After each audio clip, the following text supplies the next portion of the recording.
Hi, everybody. Welcome to another episode here at the Round Table. Here with my brother Dustin and a special guest. What's going on, guys?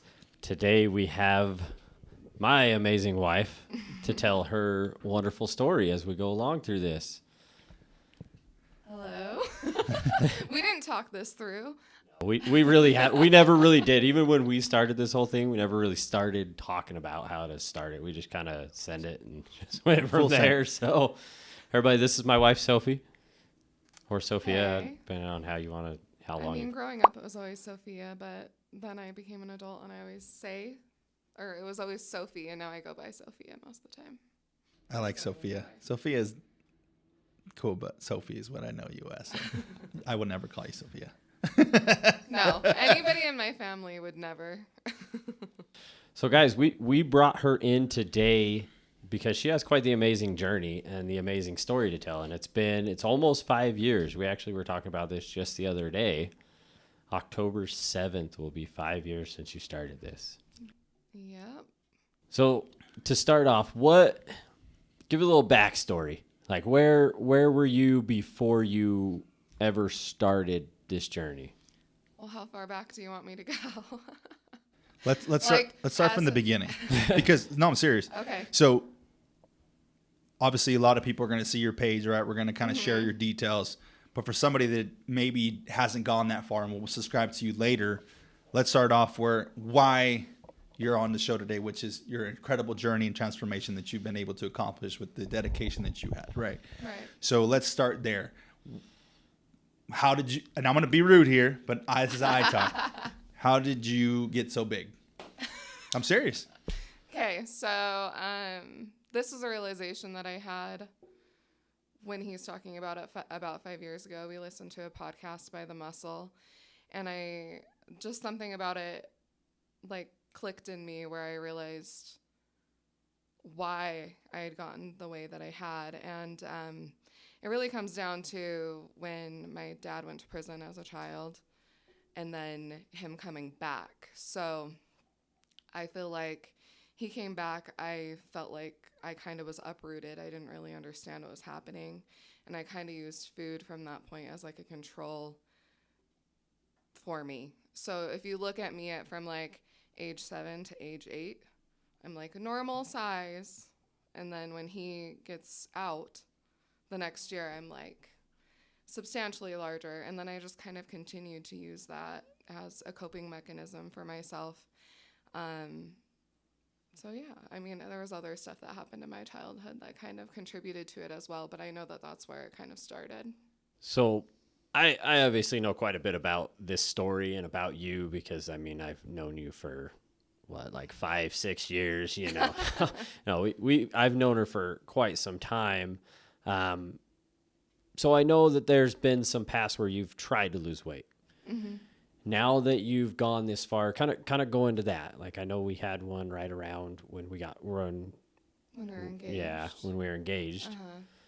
So what kept you? Like what was different? Yeah, what's different? I think me having that realization of, I think I was the victim for a long time, where I could sit and I could blame my dad or these other people that had wronged me as a child. And I had to come to a realization that I was only harming myself by using those excuses and using them as a crutch. I wasn't happy, and I was the one that was in charge of changing that for me. And I think once I had that different mindset of it's me at this point and not them, everything kind of changed. I didn't really have another option. I didn't see another option. I was just focused on getting there. So I know you had mentioned Keaton Hoskins had put out a podcast, you know, aka The Muscle. So explain a little bit of the backstory to that. Like, do you remember what certain point, or was there certain words that he said that triggered you? Because I remember, I know the whole story, but I want them to hear the story. Like, what did you kind of explain where we were, what we were doing, and if there was something that you can remember right offhand that like stuck out to you. I feel like it was so long ago, and it's funny because it was so transformative for me, but I don't remember a bunch of the podcast at this point. But I know that we were on vacation at Glenwood Springs, and we were driving back, and you had brought up the podcast and that you wanted to listen to it on the way home. And I know that he just talked a lot about how people make excuses for everything. Everybody's super unhappy, but then they make excuses for why they can't change. And he specifically brought up our pasts and things like that. And it just clicked with me that that's what I'd been doing this whole time, even to the point of like, oh, well, other people in my family are big, so it's genetic. Like, I'm stuck this way. I have no way out.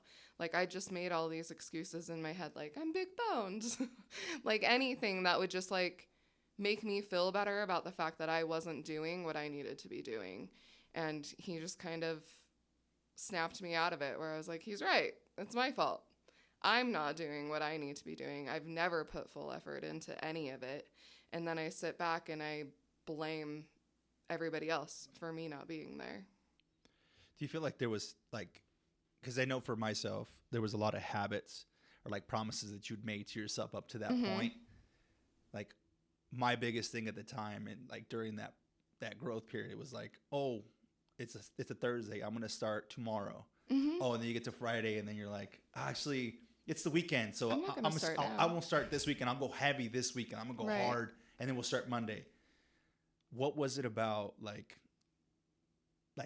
because there must have been something leading up to it. I feel like during the drive, or were you kind of already in that mindset, like, okay, I'm just going to commit to this. I'm going to go all in, because I'm sure that you broke a lot of promises to yourself up to that point. Oh yeah.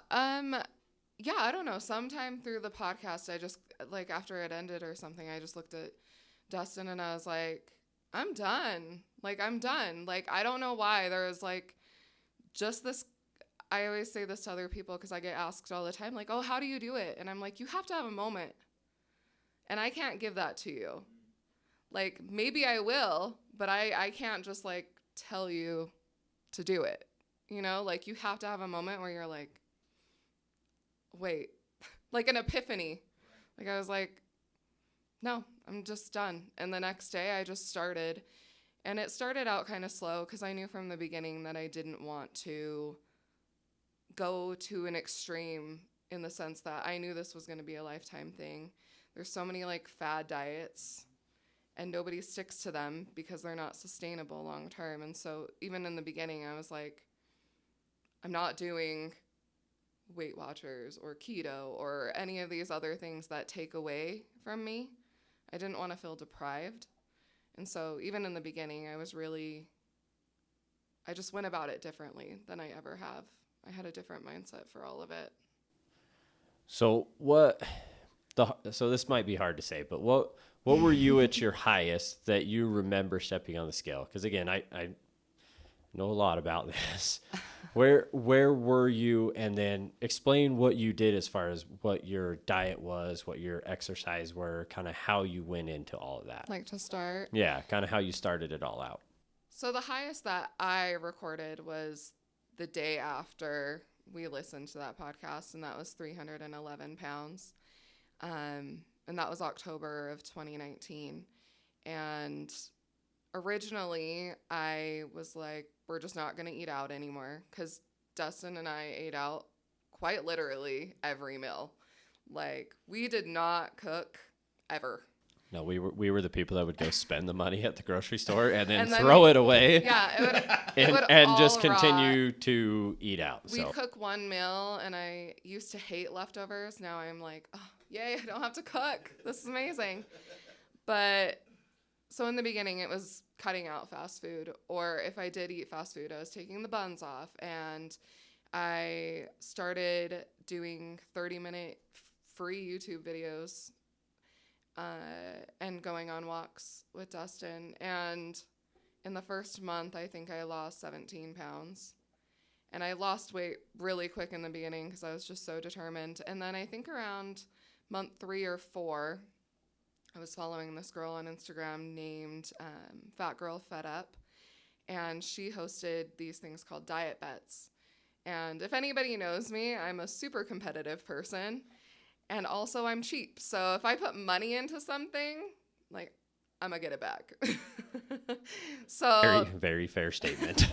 so that was really motivating for me. And I did that for a little bit. But once I got like closer to my goal weight, the diet wasn't so great.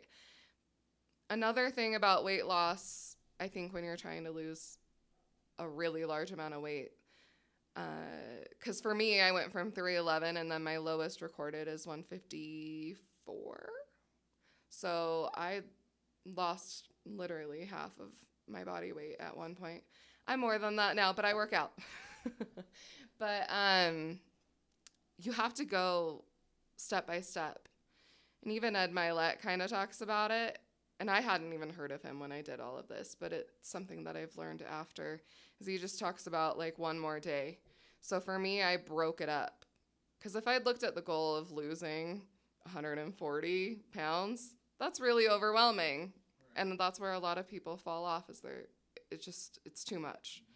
So I focused on 1 week, 1 month. My goal was to lose at least like 4% of whatever my body weight had started at the beginning of the month and end that at the end of the month. And here I am. Did you start like a specific program? Like, because I remember just from kind of when I started watching your journey, like you started doing boxing.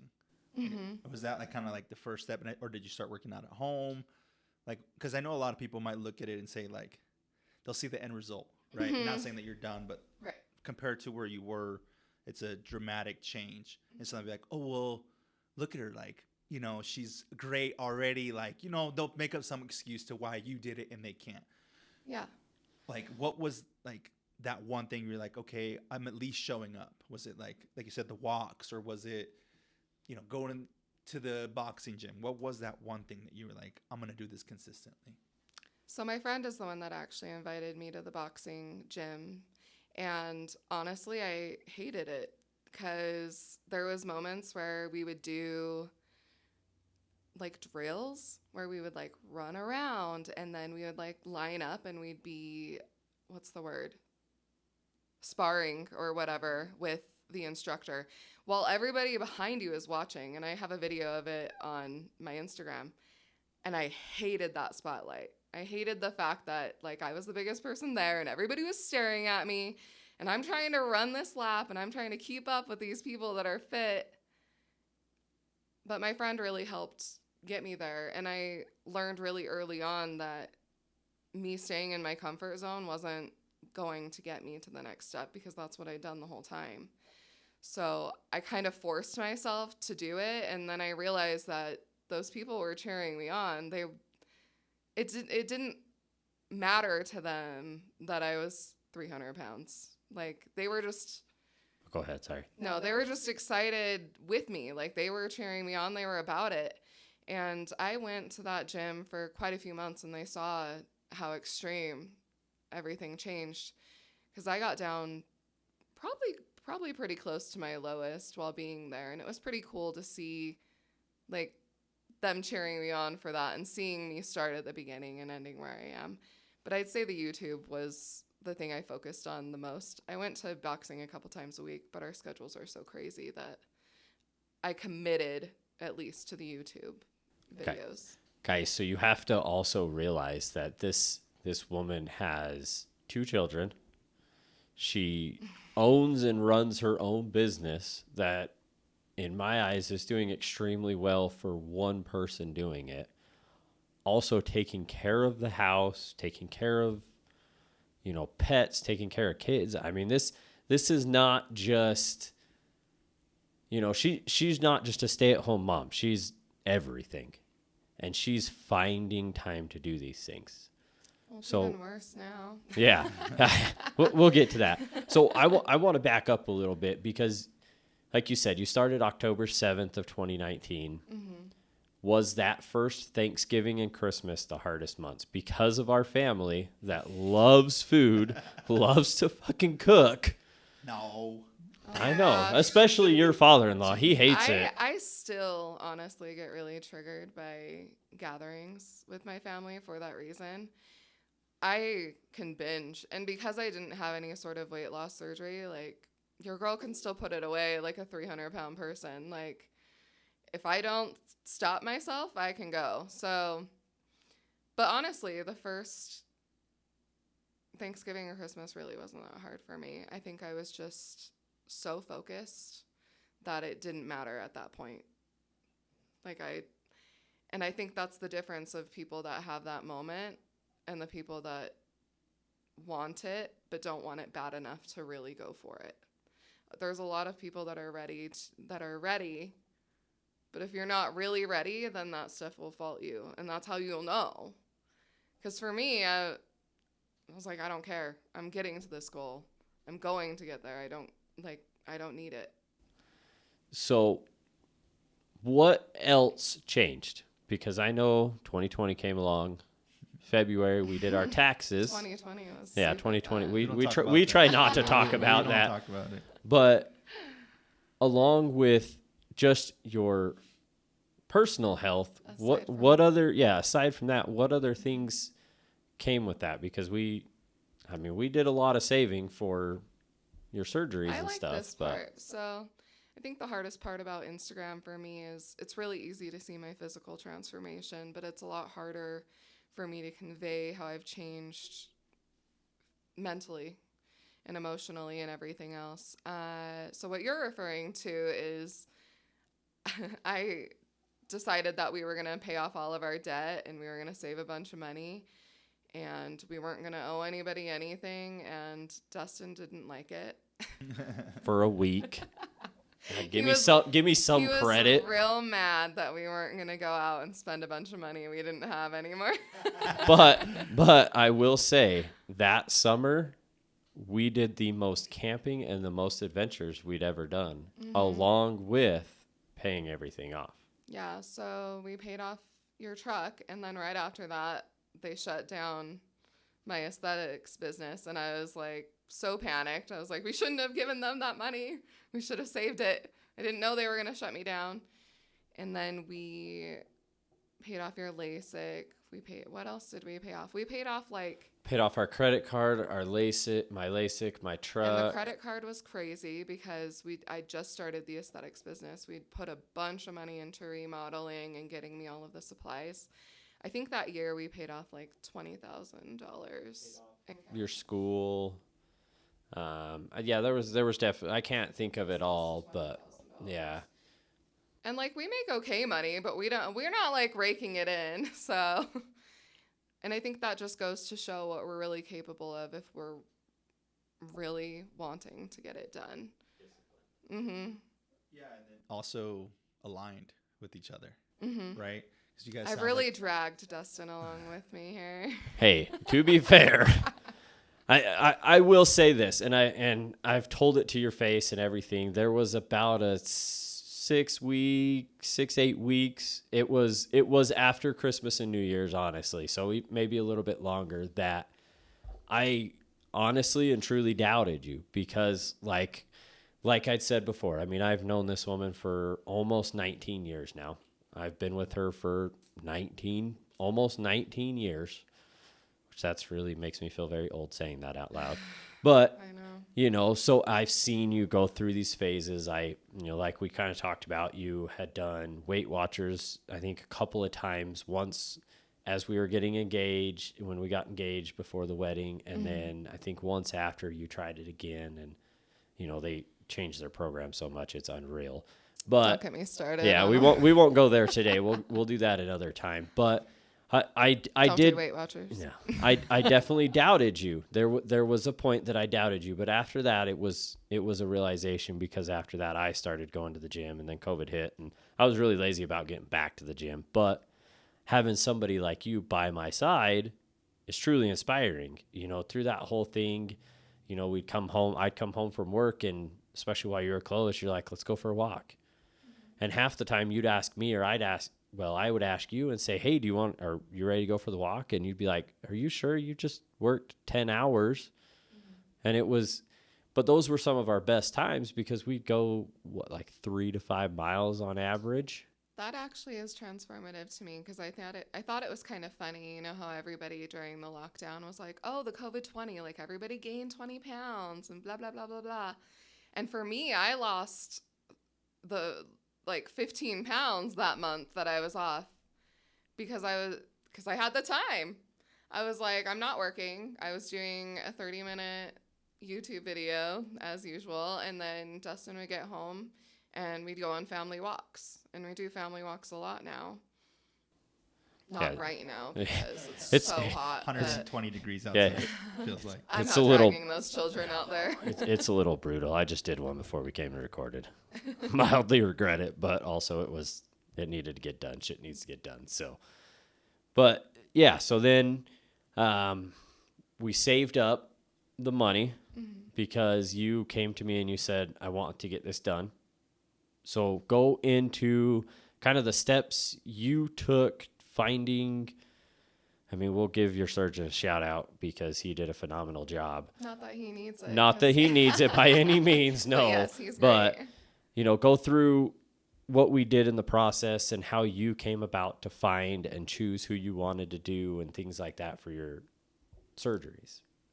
So after I had lost, well, it was probably when I was down about 90 pounds that I really started to notice how much loose skin I had left over. You can't lose that much weight and not have things to show for it. So for me, the things that bothered me the most was my arms and my tummy. So I just started asking people for references. I got a few different consultations. I had one surgeon that was just so eager to take my money that he told me that I couldn't lose any more weight and that I might as well just do it right now.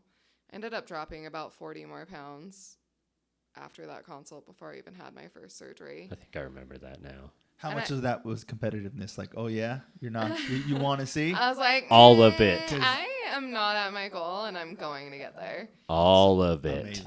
Awesome. Love it. I was like, I think you're wrong. But then I found Dr. Chitty, and he had the most references out of anybody that I talked to. And he has such a big Instagram following, and he dances, and he's just got so much personality. And for me, I decided if I was going to give somebody the most insane amount of money, I wanted to like them as a person too. And I liked him as a person. I saw how he interacted with his employees and the things that he did for them, and even how he is as a father and a husband and all these things. And I was like, I want to support somebody in this. I want to support somebody that I feel like is deserving of it. And I just felt like he was a good person, and also his work was the best out of anybody. He had the most references of anybody. And I am so glad that I got to him before he really blew up, because now he's so far out. I'll be honest. The first time we met him, what did I tell you when we walked out? Do you remember? You said that you didn't think that he was quite what you thought he would be based off of his Instagram. But I think he was having an off day, because then when we went for our next appointment, he was like, that's the Dr. Shady I expected to see. Yep. When we walked out the door, I was like, all right, I can see it now. Yeah. I agree. I mean, I supported you the whole time. And when we had surgery, Dustin was just super fascinated watching him like mark my body and like pull my skin all over the place. He was like, wow, this is insane. I'm over there like peering, like jaws on the floor, just like watching, like complimenting his artistry and stuff as he's over there just marking. That was an insane. I mean, that was a freaky ass time for me as a husband. That was, a wife that's never gone and done anything and like major like this, and especially the 6 hours under anesthesia. And sorry, Wow, I know, letting my alarm go off, man, I forgot about that. It's usually so early when we record, I don't have to worry about alarms. But yeah, just that was a freaky time for me, and I know you were a little freaked out about that whole thing. I think anytime you're going under anesthesia and you know that you're going to have these insane incisions, and certain people so for me, I have a high pain tolerance. The armpits on my arm lift were probably the most painful. My tummy tuck didn't really bother me a whole lot unless I was laughing. So anybody thinking about getting a mommy makeover, a tummy tuck, do not watch Deadpool with an edible in you. Like a week or two after That was surgery. brutal. I thought it was hilarious, but she, however, did not. It hurt. But yeah, for me, it wasn't so bad. But there's some people out there telling horror stories of recovering from surgery. So that was pretty freaky for me. And then, like I said, anytime you go under anesthesia, you're like, geez, I hope I wake up. Or I have this irrational fear that I'll be under, but I'll feel everything. So real glad that wasn't the case. So what did the surgeon say to you as you were in and out of when you were up in recovery? Do you remember? I know you did. I asked him to show me pictures because I wanted to see what they'd cut out. And the picture that they took of my stomach, because I had an FDL tummy tuck, so I have a scar going all the way up and then all the way hip to hip. And so they cut basically a giant triangle out of your stomach. And it looked like Squidward from... It was Patrick. It's from... Not Squidward. Patrick. Patrick Star. Yeah. From SpongeBob SquarePants. It really was. I did a side-by-side of it and posted it on my Instagram after. So, being as how you were down for, what was it, 6 or 8 weeks, I think? 6? Didn't we went to Glenwood, like, right after that, didn't we? Yeah, for we Taylor's did. For 30th. Yeah, for Ben's wife's birthday. Yeah, because you were still pretty, like, sore. Yeah. I remember. I was, like, nervous about going on hikes and stuff because I hadn't really been doing anything. I think I was, like, 7 or 8 weeks. Yeah, I was going to say, time. I think you just barely got cleared to be able to go into hot tubs and stuff. Yeah. Because we were planning on going to the hot tubs. I was like, am I even going to get to go in the springs? So being as how you were so dedicated to eating and working out, when they told you couldn't work out for 6 to 8 weeks, I think it was 8. It was 6. 6? Yeah, I can't remember. It's been so long, it feels like. What were do you remember your emotions going through that time? Do you remember how you felt? Was it a struggle? Yes. Recovery in general is very mentally taxing. If you ask anybody, even a surgery that's not cosmetic, recovering and being down and being out of your routine is honestly a little depressing. My first surgery, I felt like wasn't quite as mentally taxing because I was just so excited to have the skin gone. But it was stressful in the sense that I didn't want to reverse everything that I'd worked for by not being in my routine. Man, those were some bonding times. Those were some interesting times during your first surgery. That was Do you mean like washing my hair or what? all of it, like the drains, the washing the hair, he had helping to clean you my drains and helping you get I was dressed. helpless. When I was laying down, I felt like a turtle because I had my arms and my stomach down at the same time. So I couldn't use my stomach muscles. I wasn't supposed to be doing anything with my arms. So Dustin would have to like stick his arm underneath my back and like sit me up. I felt useless. So after that, after your surgery, you joined a gym, right? I know you did, but Not until about 5 months after my first surgery. Was it that long? It was September. Damn. I thought it was a lot. I mean, you kicked ass on the hike. I mean, I kept having to tell you to slow the hell down because we're leaving everybody behind here. I was like, yo, you got to slow down. They were enjoying the view. I was like, let's get to the top. Yeah, that's fair. That's fair. That was a fun trip. That was a really good fun. trip. I love Glenwood. So after you joined the gym, you were at your lowest at that point, if I remember right. I got to my lowest right after skin removal surgeries, and honestly, a lot of that was probably muscle loss because I hadn't been working out, along with, obviously, they'd cut that skin out. So I think when I joined the gym, I was still pretty close to my lowest. I was like within 5 pounds of my lowest. But after I joined the gym, I actually put some weight back on. but I'm a lot stronger now. But that's part of the journey, right? I think people think that any journey is so linear. Right. Like it's just going to be exactly what you like. Everything it's just like you get here A B C D. Right. Bullshit. Like it goes A B back to A. Sometimes Sometimes the E, sometimes the M, and then back to A. I think it's important that people know that it's not like it's perfect for you the way it needs to happen, and everybody's a little different. Right. And your lowest isn't always your best. Like I look back at when I was my smallest, and honestly, in some of those pictures, my face looks very gaunt, where I'm like, oh, like, I think I got too low. And as triggering as it is for somebody who has gone through extreme weight loss to then gain some of it back, I think it's been really transformative for me to have pictures to look at, to see that, like I'm probably 20 pounds more than I was at my lowest. So much hotter.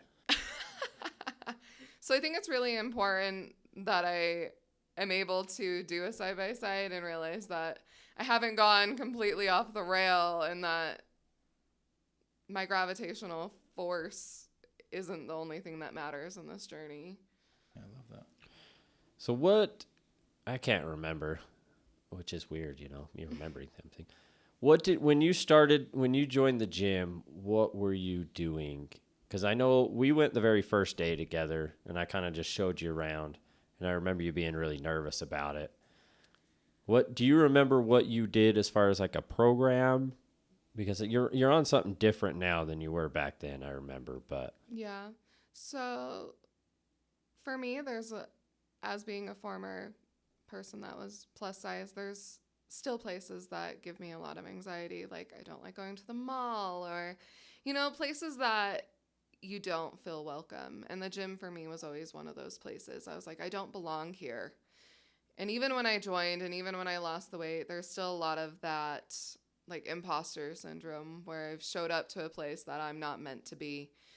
And so in the beginning, when I started going to the gym, I really just stuck to machines that I knew how to do. I didn't branch out. I didn't want to look stupid. I didn't want anybody looking at me. It was very much a like, just get in and get out kind of situation. So I don't really remember having a structured plan. I just went to machines that you'd showed me and that were kind of self-explanatory or that had like a little picture that I could figure it out. And I just did that, and then I did some cardio. It wasn't until about 2 years ago that I got like an actual plan, and that's when I really noticed my body composition changing. Damn, we've been paying her that long. Yes. Holy hell. I think that. Go ahead. Maybe not. I don't know. know. It is because you just renewed it again. Yeah, I think for a it's year. been about 2 years. Damn. I think that's a good point to touch on because I feel like so many times people think that they have to. I know specifically for me, I always had like these grandiose plans. Mm-hmm. This, and this, and then it always fell apart, right? But I think it's when you actually just got to do like whatever you can do. Like it doesn't need to, like you don't need to overthink this process. It's just you start, like you said, choose a couple of machines, you start here, Right. and then eventually like you grow, like you learn different things. You learn from people that are going to the gym. When you build this confidence, I think what you're talking about where you like have these grandiose ideas, when you don't accomplish those, it really diminishes your confidence and then you don't want to go. I think I've talked about this a little on my Instagram too, just about make a goal that's actually sustainable and achievable. Because if you set your bar out too high and you don't make it, your confidence is shit and then you're not going to make it because you haven't built up that confidence. So with everything, like even honestly, I've been setting intentions every day and I've been setting a to-do list. If I make that to-do list out of control and then I don't accomplish any of it, eventually I'm just going to stop making the to-do list because now I don't have the confidence to think that I can accomplish it. And I'm going to accomplish much less than if I just set a goal that was attainable in the first place.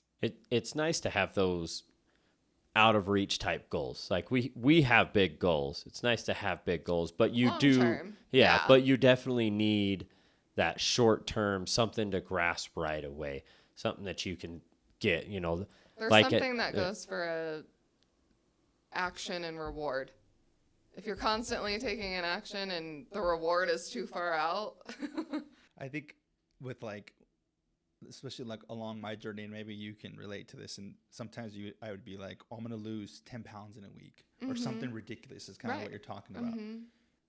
Until I actually looked at it like, okay, physically and like biologically wise, like that's unhealthy.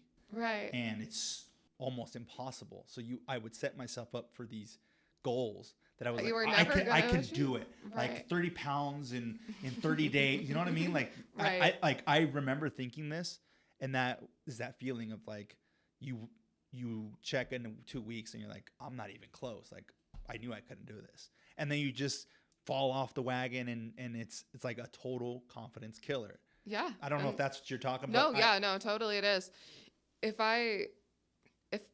even in my biggest weight loss journey, obviously there was moments where I plateaued, and honestly, there was moments where it was unhealthy. I remember probably 5 months in, I'd gotten really competitive in the diet bets, and then I'd kind of dropped off of that because I'd started to plateau, and I was like, this doesn't make any sense. I'm still 250 pounds. I should be losing weight. I was counting my calories. I was eating like 1,100 calories. It wasn't healthy. I was working out twice a day. I was burning myself out, and my body was not responding to it. I was not losing any weight. There was probably 3 weeks where I couldn't lose weight, and I was eating like 1,100 calories. It was rough.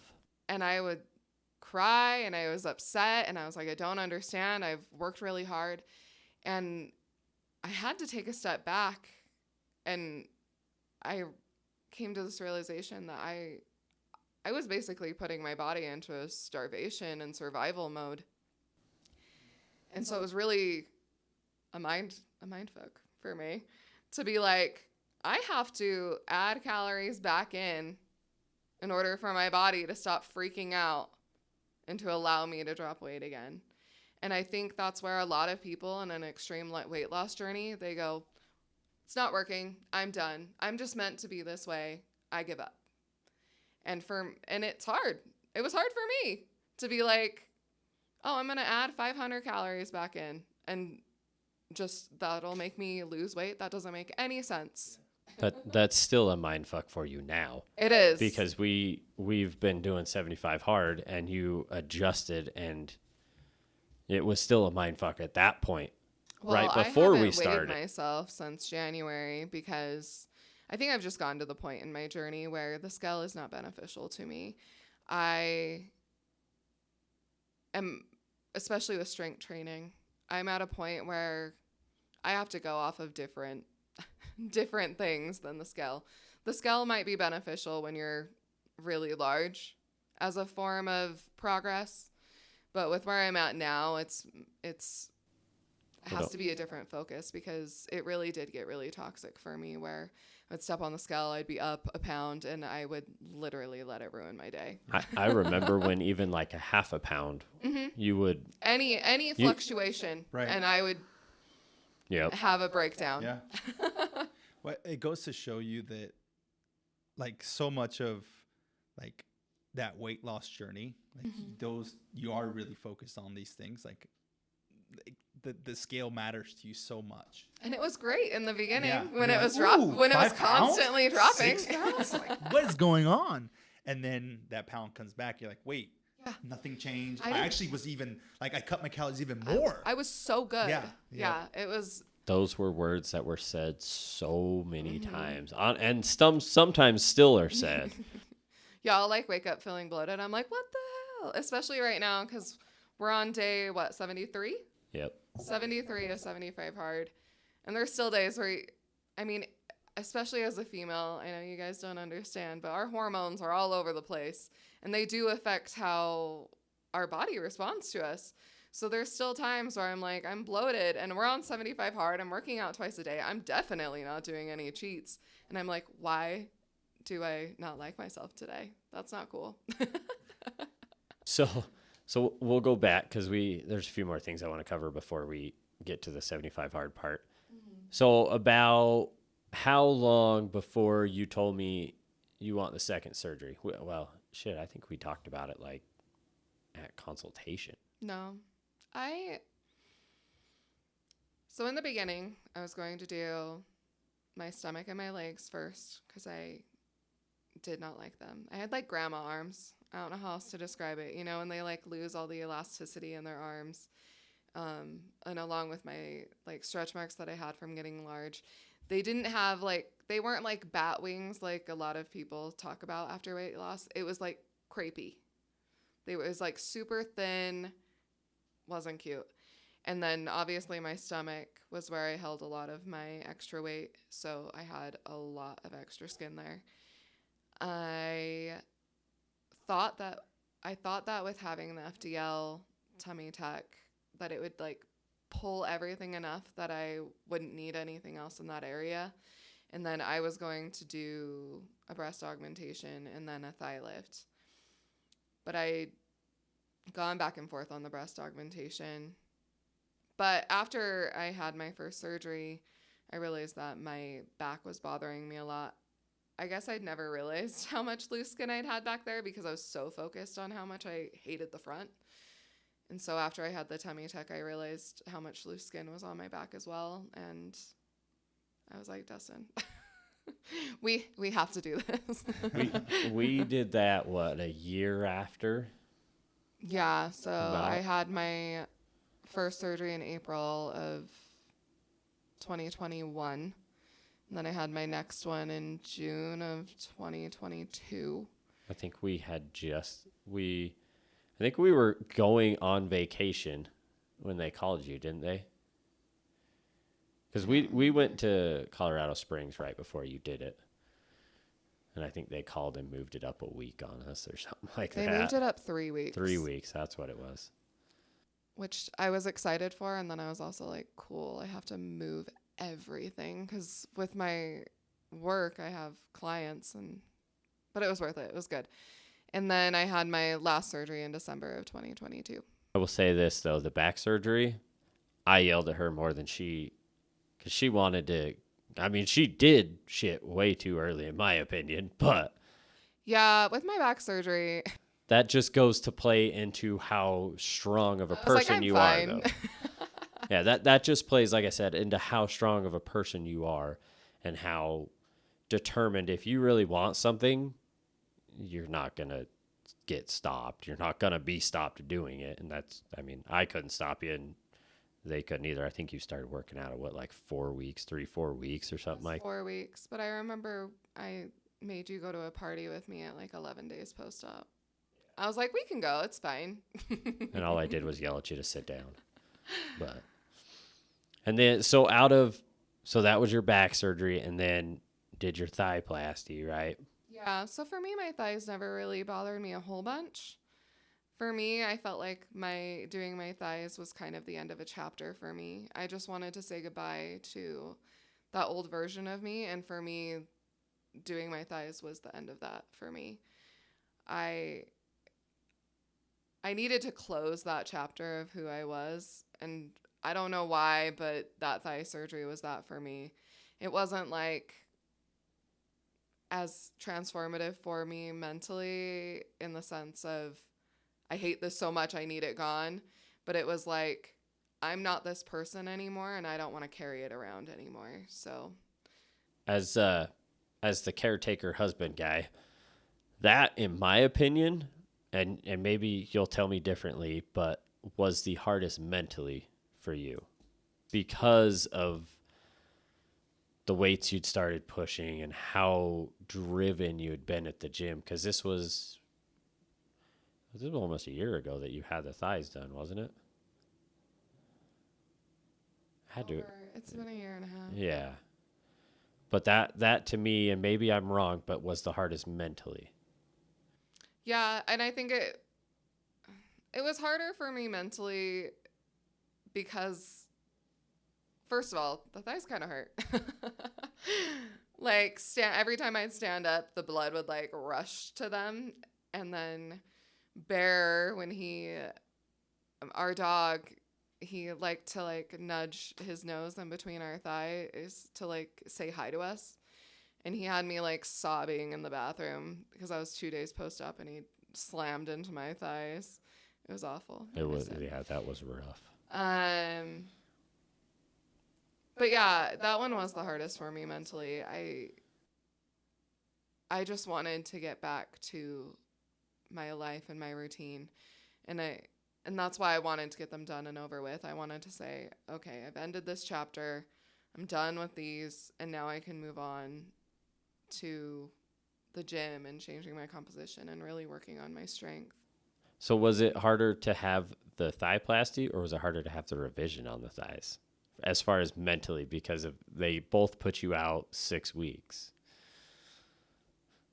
It was weird as hell to watch the revision, just to be clear, guys. I got to sit in there and watch it, and that was fucking weird. Imagine how weird it was for me to be awake while they sliced my thighs open. Yeah, but back to the question. Just a side note there. They just give you some lidocaine and cut you. Here's a Valium and some lidocaine. Let's go. I was like, well, they weren't even going to give me the Valium. Yeah. They were like, you can pay extra for laughing gas. And I was like, can you just get me a pill? But which was harder mentally? Back to the question now that I sidetracked everybody. The full-on thigh-plasty was more difficult because you were dealing with pain on top of the fact that you couldn't work out the way that you wanted to. So where did you go in your journey? Like once you started with the weights, at least. I know how much of a beast you are at the gym. He's seen some of it, but I know how much of a beast you are at the gym. So where did you gain confidence there, I guess, would be a better question. Just by continuing going? I think in general, with everything that I've done, I've only gained confidence by being uncomfortable several times first. That's fair. It's the best way. Like, it really is kind of a fake it till you make it kind of a situation. There was a long time where I didn't feel comfortable, but the more I went, the more I realized that nobody else cared about me. We're all there to do our own thing anyway. And even now, like, I just constantly put myself in situations where I'm going to be uncomfortable because I know the more times I put myself in that situation, the less uncomfortable I'll feel. And it's been a big part of my growth. Yeah, like I said, you're an absolute beast at the gym. I mean, I can push weight and you can keep up with me. And half the time I'm trying to keep up with you, especially when it comes to legs. When it comes to legs. How do you feel about the adductor? Yeah, fuck that machine.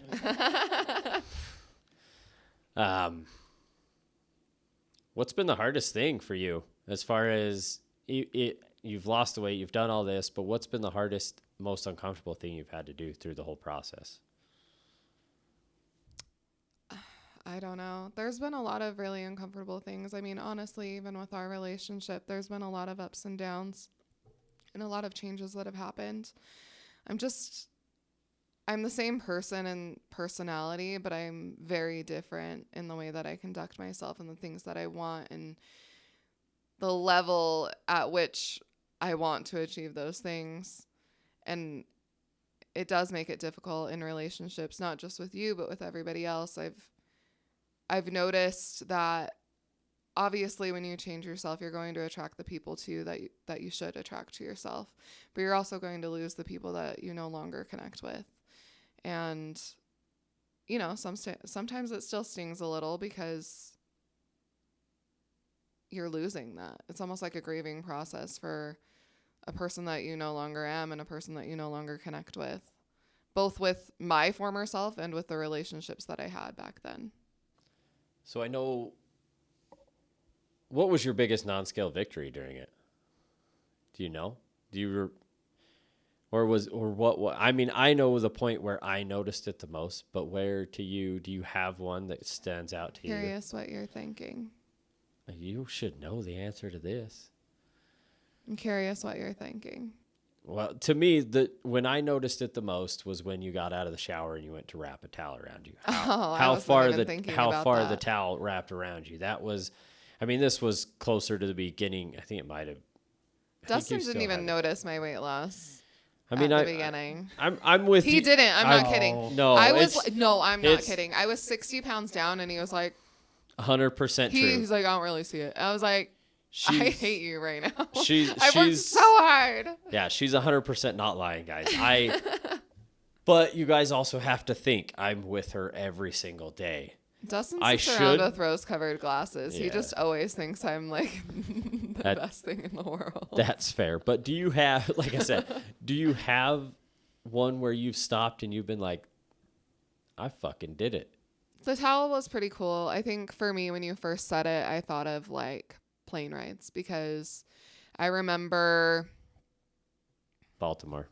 Well, yeah, I was trying to think what year it happened. Aspen was. She was 1, just under 1. Yeah, it was. Or It was just our. over, just over 1. Damn, that was our 5-year. It was our 5-year anniversary. Yeah. So I remember getting on the plane and the whole time up to getting to the airport, I was like, am I going to need an extender? Am I going to fit in the seat? And just being so anxious because I didn't want to go. I didn't want to sit in the aisle or in the seat and have to ask for it after I sat down. Like, to me, that was mortifying to be like, hi, I don't fit. Can you get me an extender? And so I remember you being like, well, I'm sure you'll fit. And I was like, I have so much anxiety. It was honestly the reason that I didn't really want to travel for the longest time is, first of all, I didn't think that I could keep up with walking around. And second of all, I didn't want to be that person in the airport and on the airplane. And I asked for the extender before we went and got our seat, and I fit just barely. Like, I was the end of the seatbelt without the extender. But it was really cool for me to get on a plane after we'd lost all the weight and to like have this room, you know, to like actually fit in the seat and not be uncomfortable or feel like I'm like spilling over into your seat.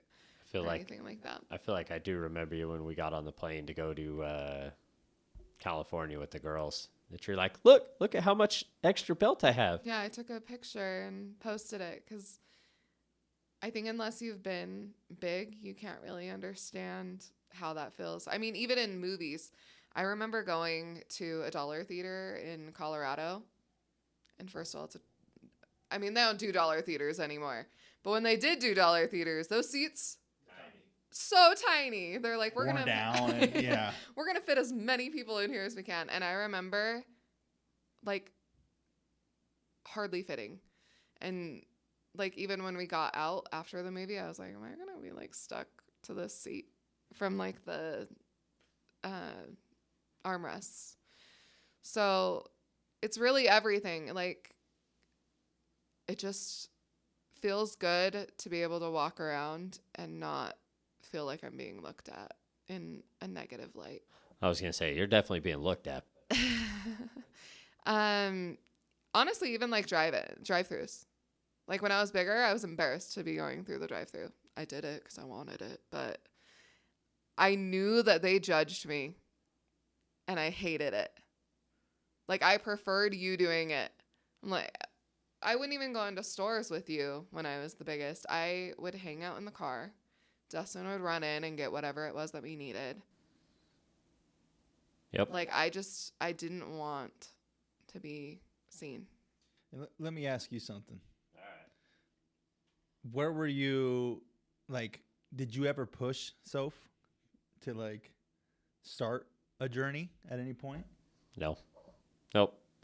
That's what she means when she talks about the rose-colored glasses. Like, and she freaking hates it, and I know she does. But like, I loved her at her biggest, and I love her now. So some of the words that I tell her are the same, and we've had the conversation so many times that, you know, I'll tell her, you know, you're beautiful, you're gorgeous, all this stuff, and she's like, well, you said that when I was 300, so it's hard to believe you when you're saying that to me. No, I know that you mean it, but no, I never did. I never have. I probably push her more to try to do different weights than anything now, or do different exercises than anything now. But no, I never was that husband or that person that was like, you could stand to lose some weight. And I also don't have the personality where I would have received that well. No, she'd have kicked my ass. I need to be the one. What I think the reason I ask that is because to me, mentality is everything. And I feel like when you start that journey, that like it's important to have the confidence and the want for yourself. And it sounds like that's where you came from. Yeah, I didn't do this for my kids. I didn't do it for my husband. I see that all the time, and I just think that that's a surefire way that you're going to stop at some point. Now, like, it was all for me. I told myself I was going to do it, and I'm going to do it. Granted, I'm a better mom 100%, and hopefully, pretty good wife. At least better looking, according to way hotter. Those words will haunt me for the rest of my life. No, the overall from the husband side, yes, it was 100% for her. I never pushed her. My kids never pushed her. It was like I said at the beginning. I honestly doubted her for 6 to 8 weeks until she made it through the holidays. I 100% doubted her, but yes, at the end of the day, the whole family benefits from it. I mean, even the kids are getting interaction with other kids at the gym. We're getting to go on adventures. We went to Disneyland, and I never would have done. Yeah, you never would have done it. Wanted to walk around. We took them to the beach. We took them to Knott's Berry. We got anything with a swimsuit. That wasn't going to happen. I wasn't going to. Do it. We booked a cruise and spent a lot of the time. I mean, you spent a lot of the times either in short shorts and tank tops or bikinis, on beaches and playing. And I mean, it's a different life than it would have been. Paddleboarding. I remember, I think the first time you ever actually wore a swimsuit was when we went to Yuba with some of our friends. And I don't even know if half of them are married anymore, to be honest with you. I know one of them's not. I wore that bikini right after surgery. Yeah, I hated that one. Glenwood. That's true. Oh my gosh. I hated that swimsuit. He hates that swimsuit. I still have it. Yeah, I fucking hate it. I'm going to throw it away. Because it covers too much. I hate it. When you're wearing a bikini. Too modest. Yeah. It's too modest of a bikini. Yeah. He's ridiculous. You're wearing a bikini. Like, you want to see it all. It has like a sheer part, and he's like, no. So let me hit on this. let me, because I think, and then I wonder if this will connect here. Okay. For a long time, never took my shirt off. Embarrassed of my scars. I have scars on my stomach from how much weight I've lost on my sides, on my arms. Preach. I'm still covered in stretch marks and everything. I wear them now as like a fucking reminder that I did shit. And when people ask about it, like, yeah. And do you see like, because I feel like people are like, oh, you lost weight. And it's like, it's so fucking great. Like there's shit that comes with it that never will leave. How have you dealt with that? And because I know there's people out there that are going to like feel this way. Like Yeah. So I feel kind of both ways about this. Yeah. So in one, ideally, I would love to just not have scars and not have stretch marks and not look like I have gone through some shit, But on the other side of it, it really is a story of what I've endured and what I've gone through and what I've accomplished. I really did pull myself out of some of the deepest shit and accomplish something that most people can't do and won't do. Like, there's very few people that have lost as much weight as I've lost without some sort of surgery and then sustained it and all of these other things. And while part of me would love to just be normal, I also do know how inspiring it is that I walk around with my scars and with my stretch marks. I'm not gonna, I'm wearing short shorts right now. I have an arm lift, so it's not like I can go without hiding this unless I walk around in long sleeve shirts. And for the most part, it doesn't really bother me. But there'll be little moments where I'm like, oh, I wish that I looked like that 20-year-old over there that's never been 300 pounds, you know? But that's just not my reality. And I've really started to embrace that, especially with the way that I've connected with other people in their flaws, because we all have them. And I've told you this, and we've talked a lot about it, but you're always worried because you're like, well, what, you know, that person doesn't have them, and it's never bothered me. I mean, you know, the stretch marks, the scars and stuff, and I look at them, and I try to tell you every time, like, that's a story to tell. Like, you might not want to tell that story every time because you've said that way too many times, but it's true. I don't want to only be known for it. I think that's the hard part, is like, I'm more than just, like, I have had friends that will introduce me to people and I'm like, oh my gosh, tell them how much weight you've lost. And I'm like, but I'm more than just that person. And sometimes I don't want to only be seen as like a formerly fat girl. Yeah. And that's. So I think that's kind of hard for me to like find that balance of like, I want to show people what they're capable of. And I'm not disowning that person that I once was, because I know what that version of me did to get here. And I want that story to be told, but I'm also so much more than that. And I've also grown in so many other ways. And I think it's hard when people are only stuck on what I've done physically and not how I've changed internally. Like I'm so much more vulnerable, even with everything, with the connections that I make with other people. I just feel like I was so closed off to everything before. And I'm like, I want to be known for all of the vulnerability that I've had, and the way that I connect with other people, and the way that they connect with me, and the way that we're able to work through things together on a capacity that I wasn't capable of before. All I was really going to say is I see it all as a story. And I agree, because you don't want to be known as that. You want to be known as the strong, amazing individual you are, not the former fat girl as you're calling it. But before we fully wrap this up, so like we talked about, we're finishing up 75 hard. Our last day is Sunday. Today's Friday. It is Friday. The day we normally record would be our last day, but switched it up so we could bring you on here today. Go over that real quick. Well, first of all, I'm very worried about what's happening in your house right now with these kids unsupervised. Hey. Taylor's home. Oh, thank I didn't see her, so. We're good. Yeah, we're good. She got home, so. Oh, okay. It couldn't have destroyed too much in 30 minutes. I was like, I can't hear anything, so I don't know what. Quiet. I'm terrified. No, you're good.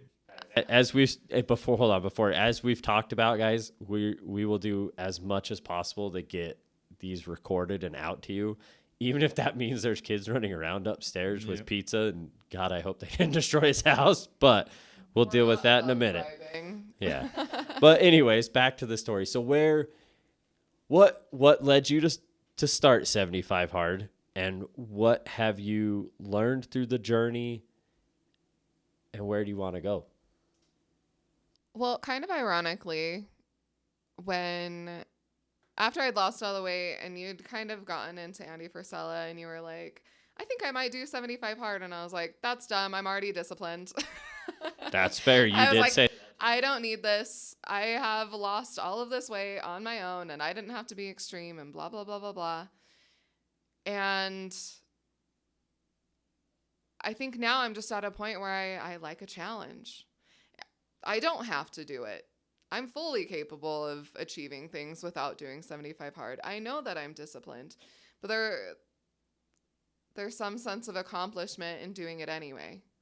It's hard. And like I said, I haven't weighed myself since January. I made it very clear that this wasn't about weight loss. Now it's great. It's great that I've leaned out. I'm sure that I've lost weight. I don't know what I weigh. But for me, I wanted to fully embrace it for what it was meant for, which for me wasn't for weight loss. No, it was a mental thing. Right. And I kind of did it with you in January, but I couldn't fully commit to it because of our kids and with it being dark so early and all of that. And so I don't know. I was down for a challenge, and just decided I was going to do it. I remember telling you I wanted to do it again this year, and we kind of talked about it, and I just looked at you and I said May 1st, and you said okay, and we looked at the calendar. We're like, well, it's a fucking Wednesday. What better day to start than in the middle of the fucking week? Although I will say, part of me was sad that we started on a Wednesday because it meant we had an extra weekend. I was like, oh, we have to do a whole other weekend. If we'd started on Monday, that is fair. Today would have been our last day. That is fair, but it was. I think it added to the commitment to doing a lot of people can't start on a Wednesday. Yeah, it's true. That's what I mean. I think it added to the start of like, hey, this is, and I mean, yeah, it was. But for me, don't get me wrong, 75 hard is not easy. But I think because I was already so disciplined, it wasn't nearly as hard as it would be for somebody who wasn't already doing all the things I was doing, because I was already very dialed in with my food Monday through Thursday. That's fair. That's fair. I was already drinking a gallon of water a day. We'd already started the reading habit from when you were doing it in January, because I'd done that along with you. The only thing I didn't do in January was the outdoor workout. And I did a lot of extra cardio at the gym. So I was like, I'm doing just as much as you. But that gap between the workouts sucks. Yeah. And that outdoor is a whole new fucking animal. Yeah, that outdoor. Also, I've decided that I have to have like ADD or ADHD. Like 45 minutes outside walking around, I'm like, this will never end. It's true. So many times on our, she's like, it's only been 5 minutes. What the hell? Like, it sucks. And the last 2 days I've been up at 3:30, 4 o'clock in the morning to get them done. What has it changed mentally? Like where do you feel that it's changed mentally? I feel like my tolerance is less. That's fair. I mean, it happens. It truly happens. I mean, I feel like my tolerance was already kind of low because I am so disciplined. It's really hard for me to listen to other people's excuses because I see them for what they are, because I used to do it. And so I think that's really hard for me. I've also noticed I'm getting better about setting boundaries of what I find acceptable and what I'm okay with and what I'm not okay with. I have been better about delegating things that I can't handle. I'm a very control-focused person. I like to have the control. I don't like to ask for help. I would rather drown than tell you I can't swim, is the type of personality that I have. And through this, I've learned, like, no, I need to ask for help, because how am I going to grow if I'm stuck doing all these little things on the back end that I could have just asked somebody else to help me with? So little things like that. I'm setting better boundaries in my business. I have been setting daily intentions. Food's a lot better too. Yes. Food has been big for me. Like I said, with my family, they're all amazing cooks. It's not healthy though. It's so good. I could eat it all. But I've gained the confidence that I had kind of lost in myself a little bit, to be like, I am capable of saying no. Because there was a minute there where there were certain, like, I'd lost all the weight, but I still had situations and gatherings where I felt so out of control. Like, I felt like I didn't have a say in what I was doing. I would hear myself in my brain telling me to stop, and I couldn't do it. And I think that since starting 75 Hard, it's like, that's not an option. It doesn't matter. I was able to shut that part of me off to be like, no. Which I think part of that's just my stubbornness. Well, there. That's very true. I refuse to fail. I will not fail. That is very true. It's a challenge. Yeah. It is. Yeah. There was if people are watching me, I would have a really hard time admitting that I failed.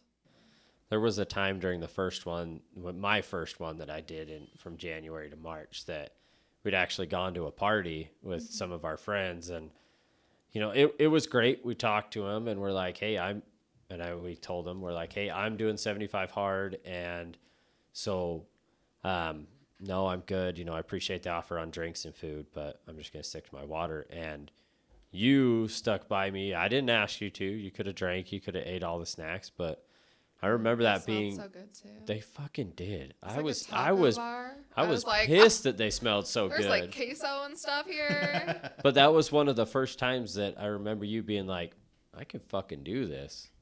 I did. I left that party, and it's so funny because it would be so minute to other people that don't have like a food addiction. But for me, I left it and I was like, oh my God, I can do this. I can say no. Like, I am capable of being in control of my own body, which is kind of funny. I feel like people look at me and think that I have had it all together this whole time, and I haven't. This has been like an ongoing healing journey for me. I didn't just lose all the weight and magically everything that got me to that point is gone. I still have triggers. I still have things that I'm working through. I still have my reasons for getting to that point that I'm working through, but that was like a pivotal moment for me to be like, I am capable. Okay, I'm going to hype you up one more time here because that's what I do, and I love everything about you. One of the major things that I remember actually now that we kind of started talking about that, going through your whole journey from start to now, is how much better your business was, it grew, and how much better confidence you had in growing that business through the time. So as a husband, as somebody that loves the extra support in the household, I'm truly thankful that you've gone through this journey. We wouldn't be where we're at today if it wasn't for you saying, fuck it, I'm done doing this shit. So as your partner, your husband, father of your children, I appreciate everything you've done. You've worked your ass off. Don't look at me, I'm starting to cry, but it's fine. I'm just so fucking proud of everything you've done. Right. And how far you've come in your journey, whether it's yourself, work, business, it doesn't fucking matter. You're crushing it. So I just want to say I appreciate it. But going back to this, I just want to say that I'm beyond proud of you. Having you by my side through this 75 hard has been absolutely fucking fantastic. Having somebody to share the good, the bad, the ups, the downs. Granted, sometimes we have our issues, we fight, we have problems. I'm always going to be proud of you for what you've done and the progress you've made in your business, your personal. It doesn't fucking matter. I just want to say from my point, I'm proud of you. I love you. And thank you for everything you've done for the family and yourself and putting yourself first to get to that fucking point. Thank you. I think that it's been good for all of us. I think that, I really kickstarted you getting into everything that you've done. I think it's really a snowball effect of what we're capable of doing if we show other people what we're capable of doing. Well, we got to wrap it up here. I think that's what Ben was just about to say. No, what I was going to say right before, if you had one thing to tell, because we usually end a challenge with a challenge. I was getting so you can look at the camera. You just need to tell somebody whether something they need to hear or what they can do to. I think I've said it already, but I think that you need to realize that you're capable of more than you think that you're capable of. If you tell yourself that you can't, then you can't. But if you tell yourself that you can, maybe you can. You have to believe that you can do it in order to achieve it. I love it. I don't think there's much more you can say, guys. If you're not following her already, go follow her. We will tag her. I'll get permission, and I'm sure she'll be fine posting some pictures so that you guys can go and follow her and see some of the stuff that she's done, see some of the journey she's gone through. Because, guys, it's amazing. Like I just went through this whole big spiel. It's inspirational as all hell. Guys, follow her. This has been awesome. I agree. I can only double that. And seriously, you're an inspiration. Keep sharing your story. Keep growing. Like you said, you're bigger than what you've accomplished. It's just part of that journey. Right. And I've always told you guys I'm so excited for the next chapter, for the next victory. And just keep doing what you're doing. Keep inspiring people. Keep uplifting people. You're going to be great at whatever you choose to do and move forward with. And thank you for joining us. Thank you for setting this up. First guest, and we really appreciate you. And just know that you're loved and you're cared for, and you always have support. All you got to do is ask for it, and we're here for you. So I'm glad to have popped your cherry. That's a great way to put this. Bang. Love you guys. See you guys. Follow.